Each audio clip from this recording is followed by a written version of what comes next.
It's one person recognizing themselves in another. I feel like I'm listening to a movie. Whatever dynamic is here is much healthier than the dynamic we had in Twilight. That's why I'm Team Jacob. I love analyzing Taylor's songs. It's always so satisfying. No yee-hawing over here. It's so mysterious and mildly flirtatious. I love it. Hi everyone, welcome to this video. On my channel, I analyze song lyrics very in depth through the lens of literary analysis. Today we're going to be analyzing the song Cowboy Like Me by Taylor Swift from her album Evermore. I'm going to be looking at things like diction, connotation, metaphors, etc. to try to decipher the song meaning. I will make sure to link my Taylor Swift analysis playlist below for you. We've done quite a few songs by Taylor Swift, a lot from Folklore, a lot from Evermore, and her other albums as well. Here are some literary terms that I may refer to during this video. And as a reminder, everything I state in this video is just my own personal opinion. Music is very subjective, and I would love to know what you think down below in the comments. Let's get started. Let's define what a cowboy means. So a cowboy literally is a person who herds and tends cattle. There's another definition of cowboy that does not have the most positive connotation. It's someone who is reckless and careless. They can be considered an outlaw. They don't follow the rules. They kind of do their own thing. Maybe they're like an outsider. You can also think of a cowboy as a dishonest person, someone who is not honest, careful, or skillful. They ignore the rules that most people obey, and they are therefore not considered to be responsible. When we look through the lyrics of this song, it's pretty evident that the second not so positive definition of a cowboy is the one that relates to this song more. So that's the definition that we're going to be operating off of. The protagonist of this song is recognizing that someone else is a cowboy like them, meaning that someone else may be a little reckless, a little dishonest like them. It's kind of like that saying, it takes a thief to catch a thief. Not everyone is going to have the qualities of a cowboy. Perhaps to this protagonist, it's very significant and surprising that they are finding someone who views the world and navigates the world in a similar way.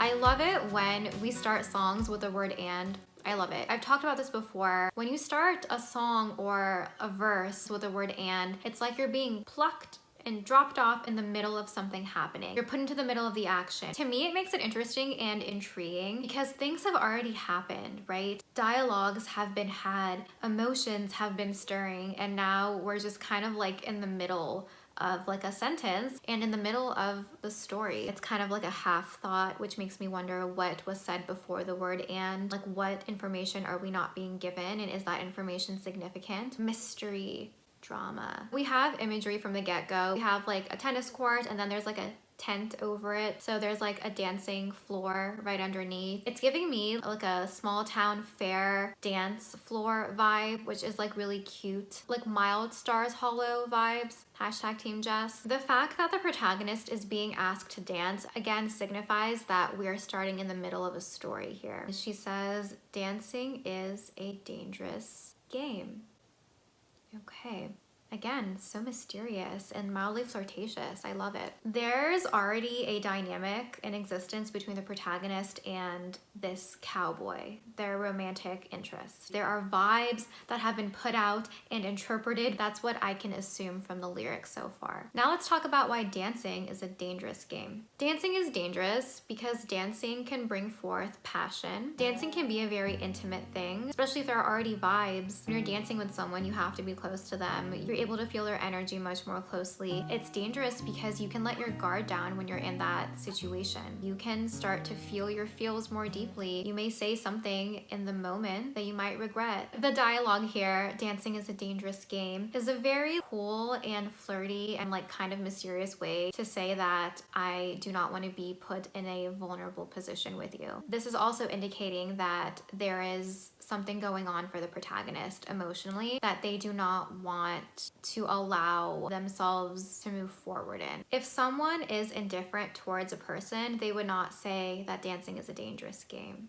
So I do think that there are flirtations going on here because the dancing could lead to more like physically, but also I think there are emotional things going on here as well. There's a chance that you would be like vulnerable with one another and get in your feels, and the protagonist is like, no, no cowboy, no yee-hawing over here, no.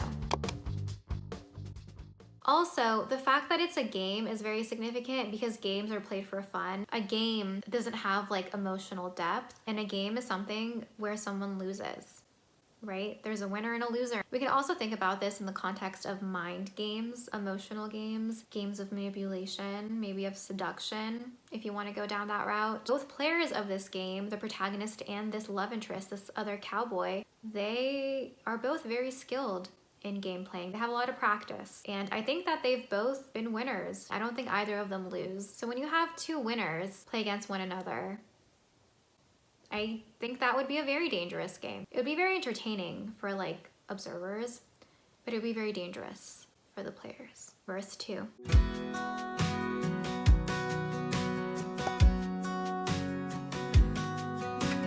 I think the protagonist felt that they had a good read on this cowboy, and they're like, yeah, it's one of these things, one of those types of people, but they realized that it's not what they expected. It's not just a random guy or whatever that is talking a lot of talk, just flirting and messing around with everyone. That could be what's happening, but the difference here is that the protagonist is in their feels. They're feeling their feels. I also get the sense that the protagonist is usually immune to those sorts of people, to those sorts of cowboys. The protagonist knows the game. They're not gonna fall for anything. They have a lot of witty comebacks. That's like the vibe I get from them. But they're realizing that this dynamic, this cowboy in particular, is someone that kind of broke through the barriers that the protagonist had. They're having an effect on the protagonist's emotional state. Whatever this is gonna ruin them. There's different ways to look at this. Maybe they're never gonna love again because their one true love is this cowboy, like nothing can top this, or this dynamic with the cowboy is gonna ruin the protagonist so deeply that they're not gonna be capable of love again. That's how deeply they're gonna get messed up. This is why dancing is a dangerous game for them, because they know that if they move forward in this dynamic, if they explore like the chemistry here, it could really hurt them. I think the protagonist is a little bit fearful of the intensity of what they're feeling.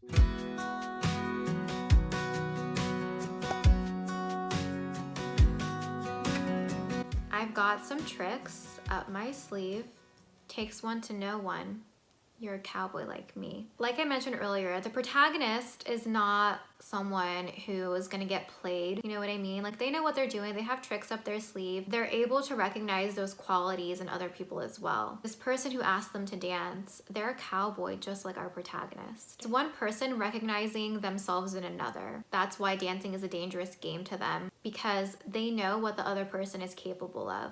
From an outside perspective, when I read the chorus, I'm like, OMG, the protagonist has met their match. I don't know if a relationship like this would be like super healthy. I think there's potential for it to be something great because they both understand each other, but they have to kind of get past the intense vibes they both have. Like I'm getting a lot of intense energy from both of these people, or they could like butt heads, kind of like two Aries trying to like be together. I think this dynamic could go in two ways, so that's interesting. I just wanted to mention that.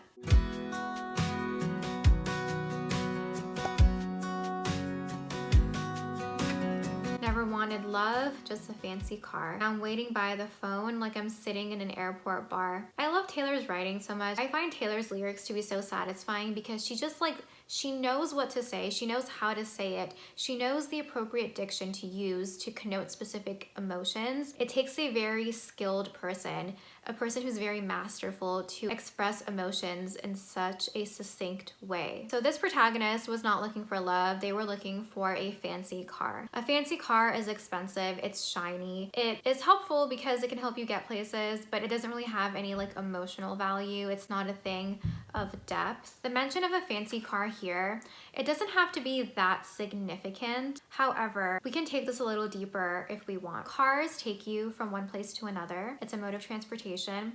If you want to view that metaphorically, it could be a metaphor for someone's journey through their life. It could be a metaphor for an emotional journey or like a mental journey, spiritual journey, etc. So a car could represent that. If a car is fancy, is it going to help you on your journey? Not necessarily. Is it going to make your journey harder? Maybe. I don't know. Like, how's the mileage on fancy cars? IDK, I'm not a car person. It's more important for the car to be dependable than for it to be fancy. So that's another thing you can take into consideration if you want to view this lyric with some more depth. A car can also be used as like an escape car, as like a getaway car. Instead of running away on a horse, they will run away in their fancy car. It seems like this protagonist really has a hold on their own emotions. Like, they're able to control their emotions very well. They limit their emotions. That's kind of like the sense I get of the type of person this protagonist is. If you're someone who's engaging in the sorts of cowboy activities that the song is alluding to, being emotional is a liability. This fancy car is like an escape car. It's kind of like a getaway car for the protagonist. When you're waiting by the phone for someone that you're romantically involved in, that is not a fun feeling. That's not a fun experience. You're existing in a state of uncertainty and you lack power. An airport to me represents a state of transition. It's like a hub. A lot of people go through it, but no one is meant to stay there. It's a temporary location for people. This brings forth a feeling of impermanence, of feeling unsettled. When you're at an airport, you're not really like relaxing. You're waiting to get on your next flight, or you're waiting for like the car to take you to your hotel. You're not at ease. You're alert and perhaps restless. This also connotes a feeling of anxiety. When we think about drinking in general, this brings forth an altered state. I discussed the concept of an altered state much more in depth in my analysis of Taylor Swift's song Cruel Summer. I will link that analysis down below. When you drink, it can be for more positive reasons, for celebration, you're with your friends, you're drinking socially, or sometimes you could be drinking due to negative emotions, due to sadness, due to stress, anxiety, etc. So when you have a space of transition, an airport, and you have a bar which can lead you into an altered state, to me, it's like you're stacking feelings of emptiness and of like floating. And when I say floating, what I mean is that there's no stability. That's why you're floating.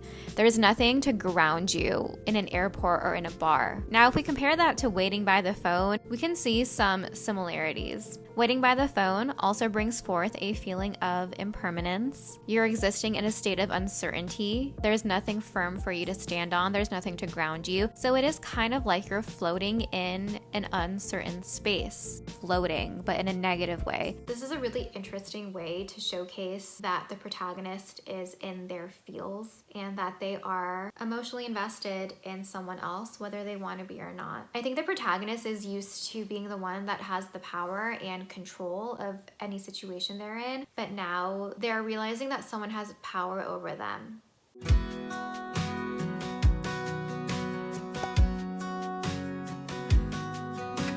You had some tricks up your sleeve, takes one to know one.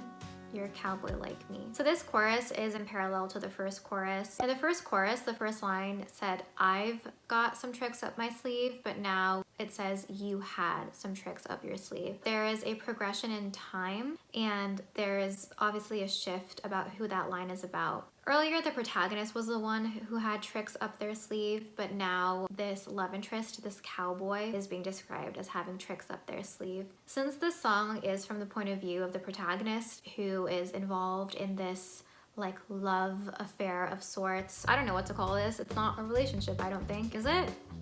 Are they in a relationship? Like, are they like official? Were they ever official? I don't know. This suggests that the protagonist has had some tricks played on them. Like, they've experienced the tricks that this cowboy had.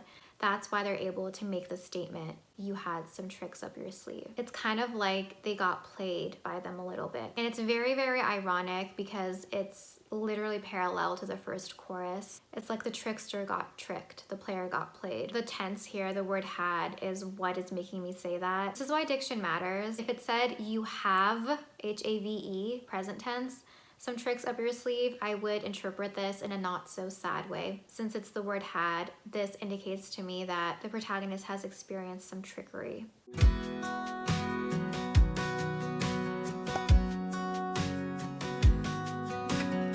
The word perch is interesting and significant. Let's actually look it up. So the word perch is usually associated with like a bird. Of a person, it means to sit up somewhere high. So it's kind of like you have a bird's eye view. You're kind of scoping out a place. You're kind of just observing for reasons unknown, for mysterious reasons. They're in the dark as well. So when they're in the dark, no one can see them, but they can see everything. So again, it's like mysterious. They're like up to no good, kind of, right? They're doing things. I don't know what things they're doing, but they're doing it. They're doing it. Things are being done. This also brings forth dark imagery, which is not positive.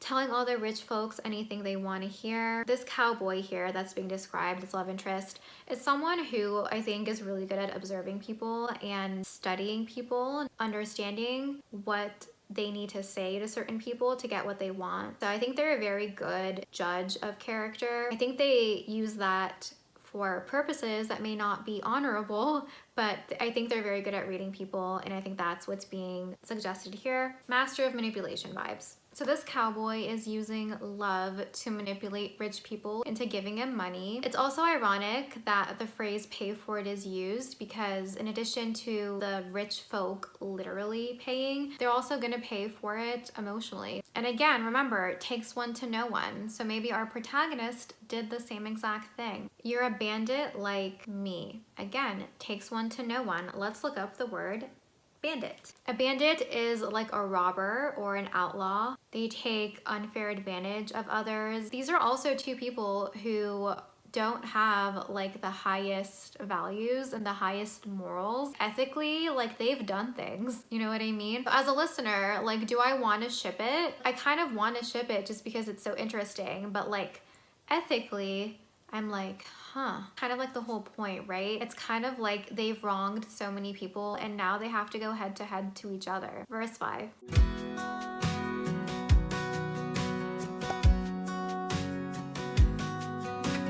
To have stars in your eyes is an idiom. It means that you're very hopeful and excited about things you expect to happen. This expression is often used to suggest that someone is naive and that their hopes are unlikely to come true. So this is a bittersweet sort of saying. It's kind of like a foreshadow. It's hinting that the things to come may not be what you expect.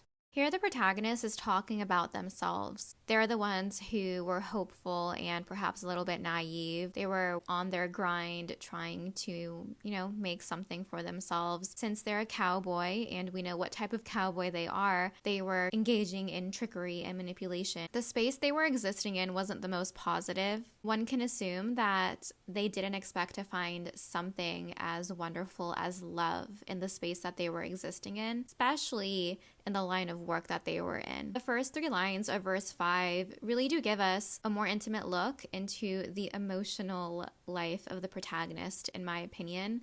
If you really think about it, it is showing a little bit of vulnerability. Second half of verse 5 is in parallel to verse 4, which is very interesting. Right now in verse 5 it says, it could be love, we could be the way forward, and I know I'll pay for it. There's so much awareness on part of the protagonist. Not only are they aware of this cowboy's tactics, but they have literally done the same thing themselves. The protagonist can't blame the cowboy for living the life that he's living because the protagonists themselves are living the same way. But now the tactics that this cowboy has been using on other people are being used on this protagonist.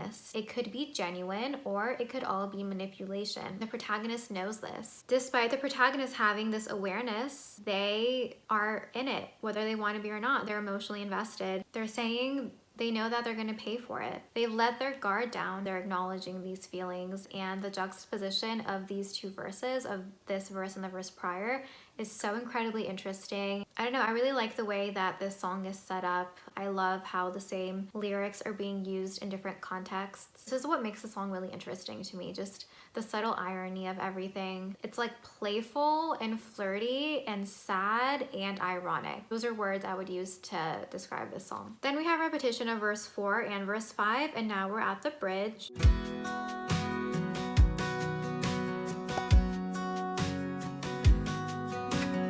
Every Taylor Swift bridge is amazing, but I really do enjoy this one. There's a saying about like skeletons in closets, and that refers to like people's past, to people's like secrets, right? Skeletons in the closet is an idiom. It's a saying, it's not a literal thing. However, here Taylor is making it into a little bit of a literal thing because the skeletons here are plotting together to mess up this dynamic. It's kind of personifying the skeletons a little bit, which is interesting. The secrets of the protagonist and this love interest, the things they've done, the past, the people they've wronged, the decisions they've made. All of those skeletons are working together to mess up this love. Is it not the most ironic thing that we have like a potential true love between two people who have not uttered a true word in a really long time? It's kind of like they can't escape their past and they can't escape who they are. It's part of their DNA. They are both people who trick others, and now there's something genuine between them, at least from the perspective of the protagonist, and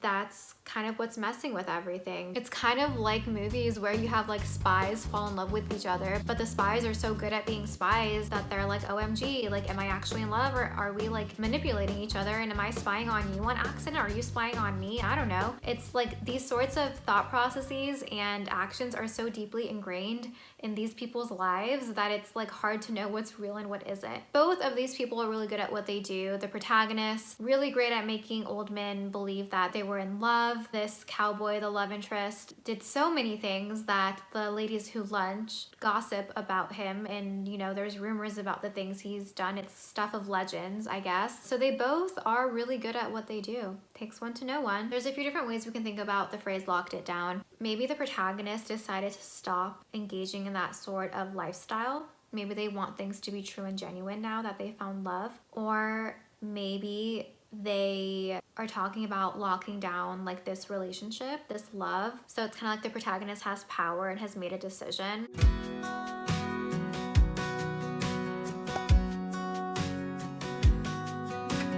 I think verse 6 is my favorite. I love the bridge, but verse 6, what a verse. What a verse. So the Hanging Gardens of Babylon, they're one of the 7 world wonders. They were tiered gardens containing a wide variety of trees, shrubs, and vines. Something very significant about the Hanging Gardens of Babylon is that historians can't really prove that it existed. For instance, here it's referred to as the fabled gardens. It has turned into somewhat of a myth because there's no archaeological records of it ever existing. I do think it's significant that this specific world wonder is used in this song. The fact that it's a world wonder can be suggestive of the depth of love here.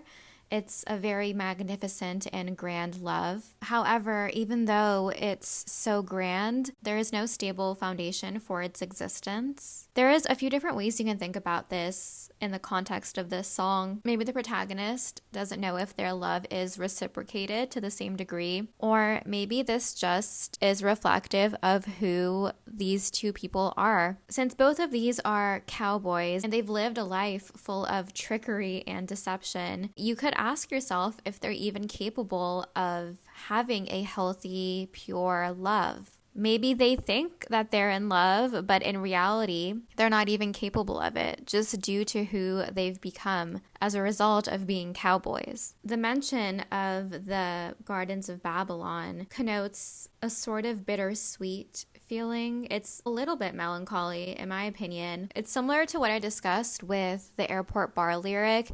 It's kind of like you're floating, but in a negative way. There's nothing to ground you. I love how the word hang is kind of distance from Gardens of Babylon. Now, what I'm going to mention next may sound a little silly, and I don't know if it's intentional or not, or if anyone else feels this way, but I really, really enjoy that there is a distance, like spatially, between the word hang and Gardens of Babylon, because the full name is Hanging Gardens of Babylon. All of those 4 words should be adjacent to one another. However, hang is in the line in the lyric prior, so there is literal, like spatial distance between those words. There's distance between something that is supposed to be together. To me, this creates a feeling of tension. For me, that feeling of tension is present all throughout this song. This song is a sort of love song, but it's not that cut and dry, right? There's undercurrents of darkness. There's a lot of moodiness and darker notions of flirtation. The fact that hang is so far removed, it's kind of like a delay of sorts. You know what I mean? That's even more flirtatious. This reminds me of her song Invisible String, which I analyzed. There was the lyric, "Bad was the blood of the song in the cab." The connotation of that sort of wordplay is completely different than what we have here. I do think it's a little bit more like sensual here, but I love how Taylor plays with words like this spatially. It's so enjoyable and it's so like creatively satisfying to see this. Please let me know in the comments if you feel similarly about this lyric. Do you have any thoughts about this, or do you just like think this is an over-analysis? Let me know down below. The word hang, again, it's part of the name. It's called Hanging Gardens of Babylon. But if someone hangs on your lips, it's kind of just like the amount of time that your lips are touching is longer, and it's kind of like they're depending on you a little bit, because when you hang on something, it has to be stable. It could potentially be showcasing like an interesting dynamic in that sense as well. With your boots beneath my bed, so they're being intimate with one another physically. That's what the bed is referring to. They're really together. Also, the boots are off. They're not on the feet of this cowboy. So symbolically too, it's kind of like they've taken off their armor and they're being intimate and more vulnerable. The boots are like their armor, but they're not wearing it right now. Forever is the sweetest con suggests to me that there's still instability and uncertainty present in this love. The word sweet and the word con, that's a very interesting juxtaposition. Those 2 words are opposing. A con is a trick. It's kind of like a lie. It's like a sweet lie. They're both con artists, and for them, forever is kind of like a con itself. Their lifestyle and who they are as people doesn't really create a context for having a pure love. It makes it much more difficult. Forever is something that I don't think they can promise to themselves. They were both like the best at what they were doing, at tricking people and manipulating people. And when you have people who are like that come together, it's going to be so difficult to continuously cultivate a space where you can have like pure and honest love. That's how I'm interpreting it. I also think it's the protagonist maybe expressing fear. They want forever with this person. I think they really do love them, but I think that they're not allowing themselves to believe it's possible because of their lifestyle. They're saying that it's a lie, even though deep down they probably wish that it wasn't a con. They probably wish that it was a sweet truth, not a sweetest con. But the concept of forever is a con artist as well. If you want to personify it, it's a con artist the same way that these 2 lovers are. Reminds me of the lyric from August. Wanting was enough, for me it was enough. It's kind of like the idea of forever is sweet, but the protagonist is thinking that they can't have it, so that's why it's a con. It's kind of like something that's like pretty to think about. It's comforting to think about, but the protagonist is not gonna dare to allow themselves to believe that it's possible. I would really be interested to know how you interpret this lyric and honestly this whole verse, so make sure to leave me a comment down below. Chorus part 3.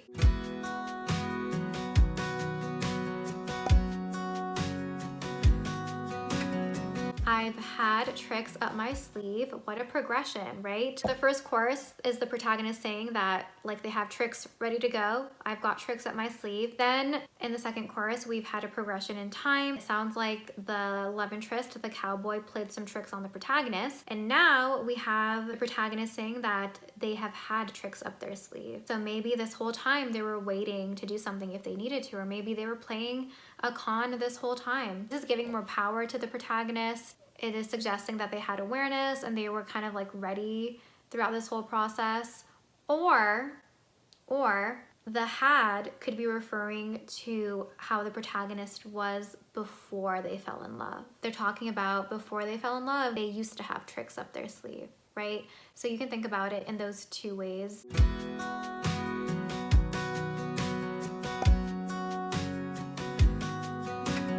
So the last verse consists of repetition of the lyric, never gonna love again. I always talk about how repetition signifies significance. I think it's really important when certain lyrics or phrases are repeated, especially when they're not the song title. Due to the last verse, I think I'm more partial towards the interpretation that in the previous verse where it says, I've had tricks up my sleeve, it means that the protagonist no longer has tricks up their sleeve because this love has changed them. I think the protagonist, and again, there's different ways to think about this, but I think the protagonist is never gonna love again because they found the love of their life and they don't think it's possible for them to ever fall in love with anyone who's not this person, this cowboy. We aren't given any clues about how this cowboy acted or felt in this relationship. We're only given the perspective of the protagonist. So I don't know. What do you guys think? Do you think that they stay together? Do you think that they're broken up? I would like to think that maybe they're still together, but the protagonist is constantly in fear of who they are and what they did get in the way. All in all, I really love this song. I hope you guys enjoyed this interpretation. Please let me know what songs you want me to do next of Taylor or any artist in the comments below. Please make sure to like this video if you enjoyed it and to subscribe to my channel if you want. Thank you for watching and I will see you next time. Bye!